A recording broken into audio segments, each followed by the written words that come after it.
much for joining us today and being with us in worship and making this your home church. We are so thankful to have such an amazing, strong team. And those of you who are thinking about it, we really, really want to do everything we can to help you and to be here for you and to be a beacon of light for your family. And we would love to partner with all of you today. Thank you so much for coming and joining with us today. It's our honor to be here with you. And anything that you might need, you just ask. It's done. We are thankful for the opportunity. Oh, it's good to be back, isn't it? Yeah. Let's give God a hand clap. Oh. I missed you guys. I'm so glad you got to get back into your houses and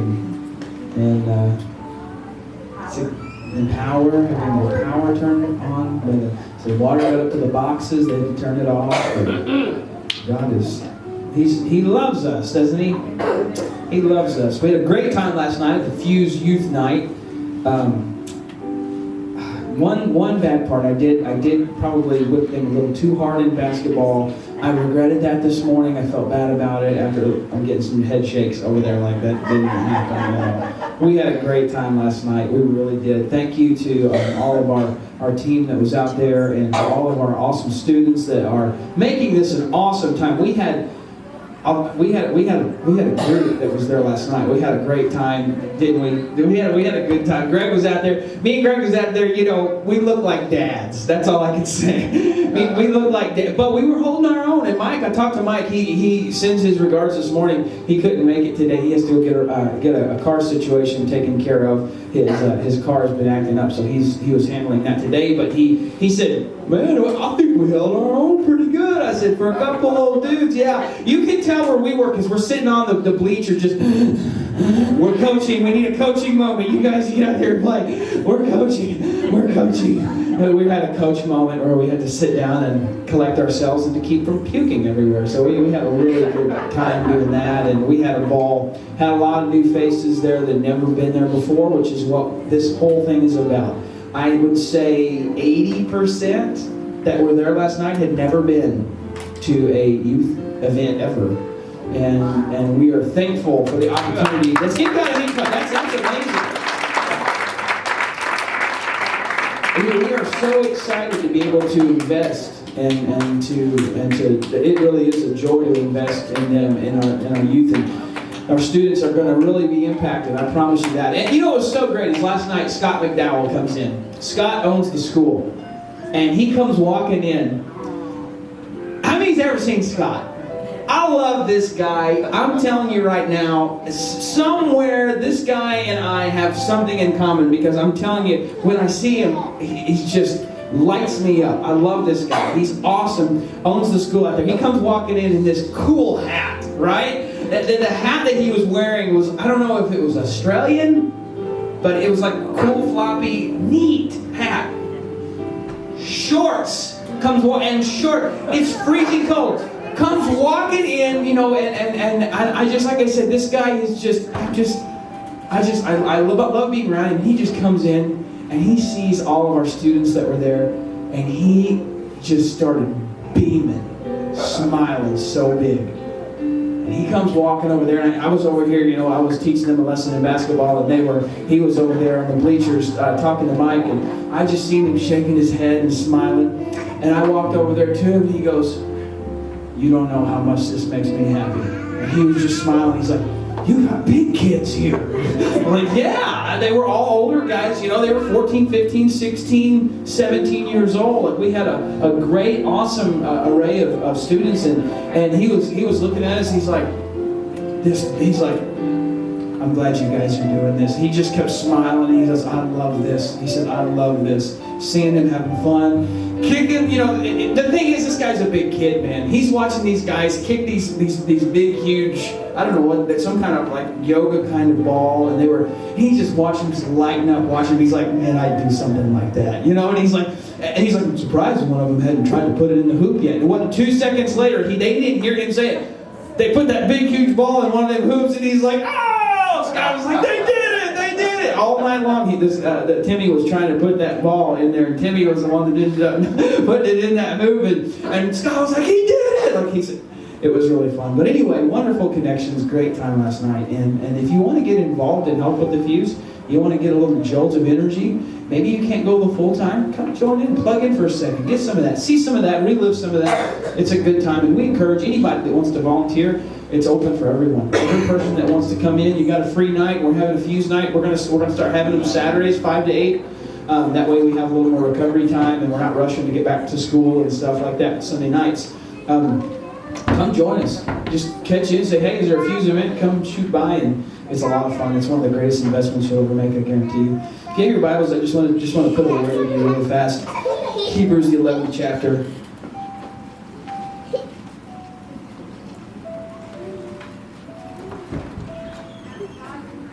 Very, very, very, very familiar. As every preacher I've ever heard, it's a very familiar portion of Scripture we're going to be reading. Everybody ever have a pastor or preacher ever say that? There's sometimes I catch myself almost saying it. I'm like, nope, but it's in there. So every now and then you'll hear an older man come out of me. That is the men who have poured stuff into me throughout the years, and I'm thankful for it. But anyway, bless you. Bless you. We're praying for you. Get that right. God bless you. Come on, so won't you come see us? Come see us. 11:1. Hebrews 11:1. 11th chapter, first verse. Very common, normal, regularly read scripture. Now faith. I like that first word. How many sermons you heard, Brother Steve? Now faith. Not later faith, but now. I like that. Not now faith. Faith you enact when? Oh, you guys are on it. Now faith is the assurance of things hoped for, the conviction or the evidence of things not seen. For by it the people of old received their commendation. By faith we understand that the universe was created by the what? Word. Think about that. Do you realize that we are the sons and daughters of this wonderful, amazing God? Do you realize that? Do you realize that you've got some attributes, kingdom attributes that's right here? You know that? Do you realize that you are an eternal being? You don't believe me? I'll prove it to you. How many we got that's over 40 years old? Now be honest. How many of you... No, not playing that game, Aaron. Nope, not playing that game. No, I'm not. Thank you. Thank you. Do you ever look in the mirror and say, who is this guy or gal? Who is this? And you're like doing this, like, oh my gosh. And you're like pulling it. Who is... Because in your brain, you are that beautiful 17, 18, 19-year-old. Because you remember looking in that same mirror and seeing that person, don't you? And sometimes you just wake up and you're like, who are you? You know?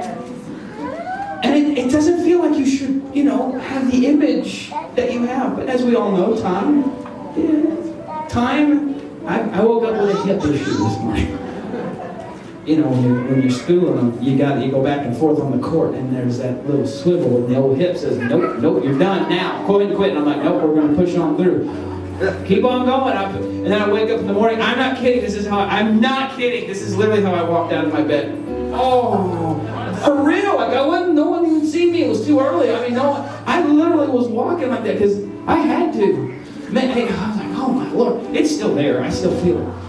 But the thing that's crazy, Kevin, I remember when we were kids running through McClure, we could get hit by anything and we wouldn't even feel it, man. We were made out of rubber. You do that now? I got a jammed finger. Carrie's got his shoulder hurting. She looked at me and she's like, we are getting old. That never would have hurt us before. I know, it's going to get worse before it gets better, but it is what it is.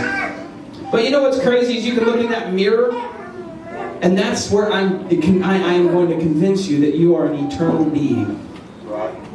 Because when you look in that mirror, your mind does not feel the way that you look. It shows you that your mind is not built for a temporary, temporal life.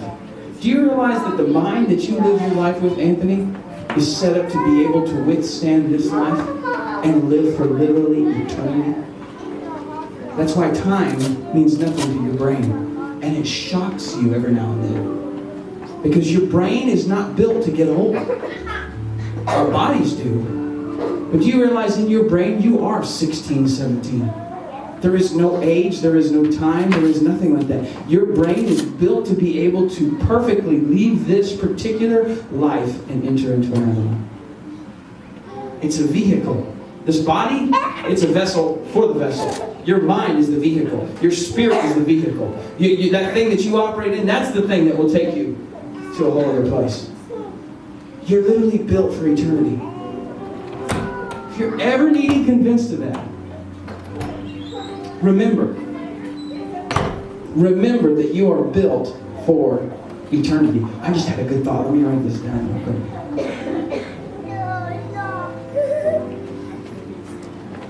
Almost done. What? I was trying to think of that earlier and it just came back. Hey, when you get to be my age, one of these days you guys are going to get old and you're going to understand what I'm feeling. But when you get to be my age, you write stuff down. Because if you don't, she's gone.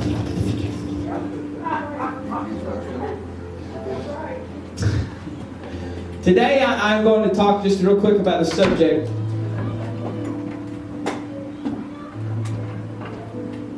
It's more than reality. It's more than reality. Let's pray. Lord, we love you, we thank you, we praise you. Open our minds, open up our hearts. Show us something new. Lord, show us and let us have the opportunity to explore something we've never explored before and see you in a way maybe that's brand new. Because God, you are forever being opened up to us and revealed to us. And that's what we ask for you to do today. In Jesus' wonderful name we pray. Amen. Piece of hair is on my microphone. It keeps tickling my nose. I'm like, I'm having a rough, we'll get a bunny rabbit. Today, you got to realize this one thing, that you can't make change only using reality. Think about this. You can't make change with only using your reality. You have got to have hope. You have to have faith. You have to have this measure I was talking about just a second ago. You have to have something that you reach for. If you're only using your reality, change very well could not come your way. Because if all you're doing is working in the place and that's it, of where you are, change will be difficult to produce. Faith is the biggest key to success. We have the opportunity to predict the future through faith. You know, whenever you write down, and I've said this a couple of times, and I'm going to keep talking about it. When you write down a goal, when you get something in your mind. Today we talked about, in men's group today at Brozone, we talked about having a goal. But not just having a goal, but being able to focus. There's two different things between having a vision and then being able to focus. The enemy says you can have all the vision you want. That's fine. Keep all the vision that you want, but don't have focus. Focus details the future. Think about it. A big, blurry goal. A big, massive vision that you have in your life. You can have all the vision you want, but he doesn't care if you have a vision. What he cares about is if you have focus. Because if you have focus, you are a detailed person. A detailed person accomplishes more than a blurry person. Somebody who has focus is somebody who can make steps towards actually accomplishing that goal. Changing their reality by mini goals, M-I-N-I, being able to overcome throughout the day and detailing that future one step at a time. Living only in reality keeps your vision off of the goal and taking your focus away from where you're headed and only manifesting results where you currently are standing. When God says, I don't want you to keep wandering, I want you to step into promise. It was not the will of God that the children of Israel wandered as long as they did. He provided for them, but His perfect intention was for them to receive the promise. They had to see the vision, detail the vision, go after the vision, but the enemy was fighting one thing. We're so busy trying to hold on to our vision, and all the while the devil is having a blast in our focus. Because we think all we are made of is the visions and goals. I got goals, Aaron, I got goals. Well, how are you going to make them? Well, you didn't tell me how to produce them. You just asked me to make a goal. I got a goal. Well, what steps are you going to take to make that thing manifest in your life? Walk towards it. But what if you put something in your feet, about your feet, and you stumble? Focusing, watching, being able to detail the direction in your life is going to give you the opportunity to manifest it. Faith is the substance of things hoped for. Faith is what produces what doesn't exist yet. You can make it happen by faith. Looking forward, not just here in this moment, but extending your reach into new territories, new boundaries, and walking towards it with the help of Jesus Christ. Reality will repeat itself. Reality will repeat itself because it has no power without faith. Think about that. Your reality will continue to repeat itself. Have you ever been to a place or have a moment in your life where it seems like the things that you accomplished, the things that you overcame, you had to go back over it again? And it seems like it kept repeating and repeating and repeating. And the second you think you got out of it, it repeats, and you're surviving, and it's over, and it's over, and it's over again. Reality will repeat itself. But a person who is tapping into goals, focus, and faith are people who step beyond what they are and step into the purpose of what they're designed to be. You are a people of faith. You are built eternally. That's how you're built. You're built to be a people of faith. We can get so wrapped up, Brother Ken, I mean, you're about preached it, talking about words, that we get so caught up in our logic that we stop realizing we're not built logically. We are built faithfully. That's why when you come into the presence of God, what He says is, enter in thy good and what? Faithful. He didn't say, well, enter in thy good and logical servant. You've lived a very logical life and you have... He didn't say that. We've got to step beyond logic. Step beyond comfort. Step beyond the math. Chuck was talking about mathematically. He said mathematically. He said we're not done until we're mathematically out. He said there's still a way out of this. There's still a way to produce a win. There's still a way to produce results. We're not done yet. Some people get so caught up in the logic. They're bigger than us. They're stronger than us. They got greater this and greater that. And they look at the stat sheet as if that's what's going to win a ball game. How many times, Chuck, have you seen a team that shouldn't have won turn around and win?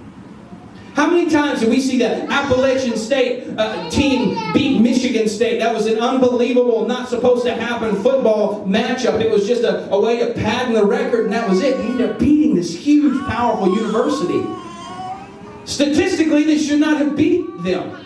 Statistically, they were out. Can I tell you right now, statistically, if you were to look at your environment and your situation, statistically, you should be done.